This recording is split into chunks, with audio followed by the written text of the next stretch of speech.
Hello বন্ধুরা, নতুন ভ্লগে তোমাদের সকলকে স্বাগত জানাই। আজকে ছিল ভীম পুজো, তাই চেম্বার যাওয়ার সময় সকাল সকাল একটা ঠাকুর দেখলাম। এই ঠাকুরটা কিন্তু সিমেন্ট দিয়ে বানানো, তোমরা কি দেখে বুঝতে পারছো? Matching matching matching matching matching.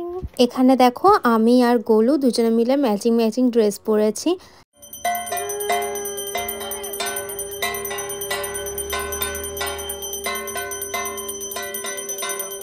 এরপর আমাদের ভীমতলায় গিয়ে দেখি ওখানে পুজো অলরেডি শুরু হয়ে গেছে এবং সবাই পাড়ায় যারা যারা এপাড়া ওপাড়া সব জায়গা থেকে সবাই এসে জড়ো হয়েছে। এবং গোলুকে দেখো, ও পুজো হওয়া দেখছে, ভালো করে শাঁখ বাজছে, সেগুলো শুনছে মন দিয়ে।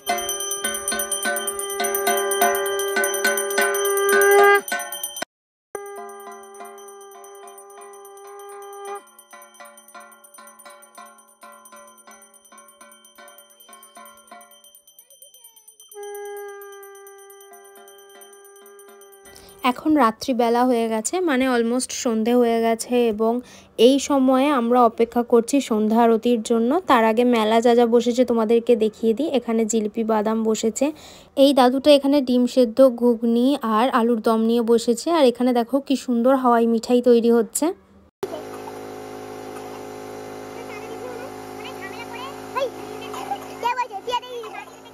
এখানে তোমরা যেমন টাকা বলবে, মানে 10 টাকার বললে 10 টাকার, 20 টাকার বললে 20 টাকার, এরকমভাবে বানিয়ে দিচ্ছে, সঙ্গে সঙ্গেই বানিয়ে দিচ্ছে। আর তার সঙ্গে এখানে বসেছে আরও মেলা।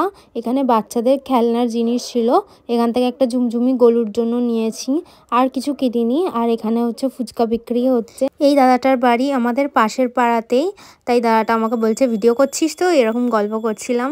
আর ফুচকা তো আমাদের খাওয়া হয়েই গেছে। এখানে মা আর আরও সব পাড়ার যে কাকিমারা সবাই মিলে গল্প করছে, বৌদি। তারপরে এই জেম্মাটাকে তো তোমরা সবাই চেনো, পিঠে বানাচ্ছিল আমাদের বাড়িতে, এই জেম্মাটাও ছিল। সন্ধ্যা আরতির সময় হয়েই এসেছে, তাই জেম্মা ধুনো দিচ্ছে এখানে তাড়াতাড়ি করে, কারণ আমাদের বাউন ঠাকুর চলেই এসেছে। আমরা এটার জন্যই অপেক্ষা করছিলাম যে কখন আমরা আরতিটা দেখব। তো ফাইনালি সেই আরতি শুরু হবে। এই সময় গোলু ঘুমাচ্ছিল, তারপর বাবা ও বাড়িতে যায় এবং গোলুকে নিয়ে আসে। গোলু অলরেডি ঘুম থেকে উঠে পড়েছে, ওর টাইমিং দেখেছো খুব ভালো, এসে সব ঘুম থেকে উঠেই চোখ মুখ ফুলিয়ে চলে এসেছে। প্রত্যেক বছর ভীম একাদশীর দিনে এই পুজোটা আমাদের এখানে হয়ে থাকে। এই পুজোটা 4 দিন ধরে হয়ে থাকে। প্রথম দিন পুজো হয়, তারপরের দিন অনুষ্ঠান হয় সাংস্কৃতিক।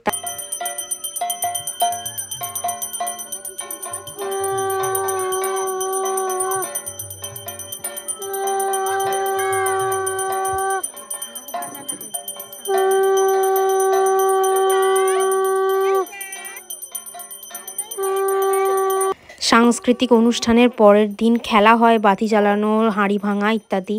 তারপরের দিন হয় ভোগ।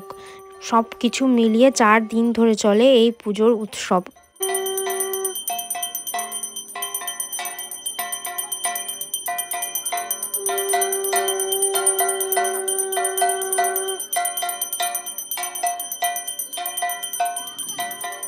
পুজোটা কমপ্লিট হয়ে যেতেই আমরা এখানে এগ রোল তৈরি হচ্ছিল, তো গরম গরম এগ রোল বলে দিলেই সঙ্গে সঙ্গে ভেজে দিচ্ছে।